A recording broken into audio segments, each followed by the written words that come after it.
दराज से आई हुई इलाके की सरदारी निजामपुर में उपस्थित सभी बुजुर्गों, नौजवानों, दोस्तों, भारतीय जनता पार्टी के टिकट के ऊपर प्रत्याशी के तौर पे आप लोगों से सहयोग और समर्थन मांगने आया हूँ।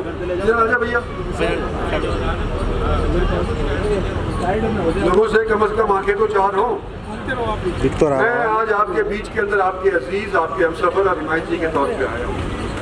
भारतीय जनता पार्टी ने मुझे टिकट दिया है, इसमें कोई दो राय नहीं है कि मैं तीसरी बार भारतीय जनता पार्टी की टिकट के ऊपर लड़ा। मैंने हर बार कोशिश ये करी है कि जीतने के बाद कोई फर्क किसी भी दौर का मेरे वोटर के बीच के अंदर ना हो कि जिसने वोट दी है या जिसने वोट नहीं दी। जो बात जायज़ है सो बात जायज़ मैंने अपने जबान से उसको उजागर किया है, जब मेरा निजी तौर के ऊपर नफा हुआ हो या नुकसान हुआ हो। भारतीय जनता पार्टी की सरकार तीसरी बार देश के अंदर बनने जा रही है और इतिहास रचा गया है कि कोई भी पार्टी बार बार अगर सत्तासीन होती है तो हो सकता है उसकी अगली बार के अंदर वोट कम रह जाती है, लेकिन भारतीय जनता पार्टी एक ऐसी पार्टी है देश के अंदर जिसकी 14 के अंदर तो 273 सीट आई लोकसभा के अंदर और 19 के अंदर 303 है। मैं पहली बार जब लोकसभा का चुनाव 14 के अंदर भारतीय जनता पार्टी की टिकट पे लड़ा तो 2.5 लाख से जीता था। 2019 के अंदर मैं 4.5 लाख से जीता हूँ। इस बार मेरे को जीत नजर आ रही है और जैसे चौधरी जाकिर हुसैन कह रहे थे कि इस बार रिकॉर्ड बनाने की भी गुंजाइश है। 4 लाख से जीतना, 4.5 लाख से 5 लाख से जीतना कोई मायने नहीं रखता।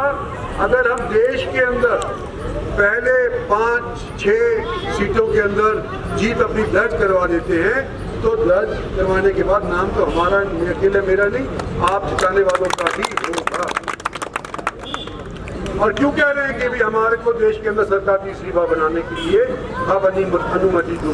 भाई हमने काम कराए, हो सकता है कि सरपंच के कई काम मैंने नहीं करे हों, हो सकता है ब्लॉक समिति के काम मैंने नहीं करे हों, ट्रांसफर के काम मैंने नहीं करे हों। ये छोटे इलेक्शन की बात है, लेकिन जहाँ तक देश के निर्माण की बात है भारतीय जनता पार्टी ने पूरे तौर के ऊपर हरियाणा के अंदर और खास तौर पर दक्षिणी हरियाणा के अंदर अच्छा खासा काम किया है। मैं बताना चाहता हूँ कि हमारा सबसे पहले तो एम्स है, all India institute of medical sciences, प्रधानमंत्री पिछले महीने उसका शिलान्यास माजरा गांव के अंदर रख के आए थे।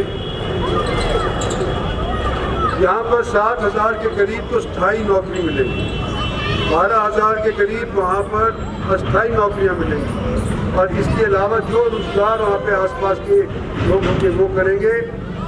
उनको आने जाने के लिए जो वहाँ मरीज जाएगा उसके लिए भी सुविधा बनाने के लिए 5-10 हज़ार लोगों को और नौकरी मुहैया होगी। मैं बात करना चाहता हूँ डेडिकेटेड रेल फ्रेट कॉरिडोर का जिन्होंने जिक्र किया है।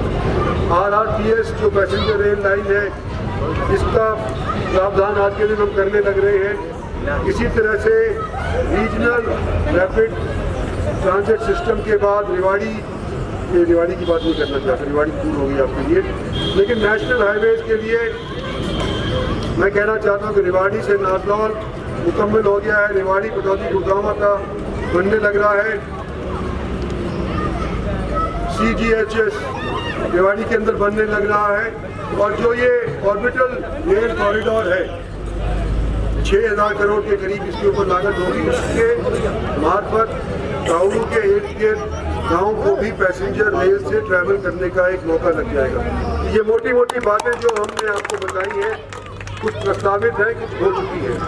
हम आपको काम के नाम के ऊपर भी टिकट वोट मांग रहे हैं, तो कृपा करके 25 तारीख को जब वोट पड़ेंगे तो कमल के फूल का बटन दबा करके मुझे यहाँ से विजयी बनाए और आने वाले 5 साल के अंदर मैं आपको अपनी तरफ से वचन देता हूँ कि अपनी तरफ से आपकी दीवी शक्ति को मैं अपने निजी प्रयोग के अंदर नहीं लाऊंगा बल्कि इलाके की तरक्की के लिए इस्तेमाल करूँगा। यही मैं आपसे कहना चाहता था। धन्यवाद और जय हिंद।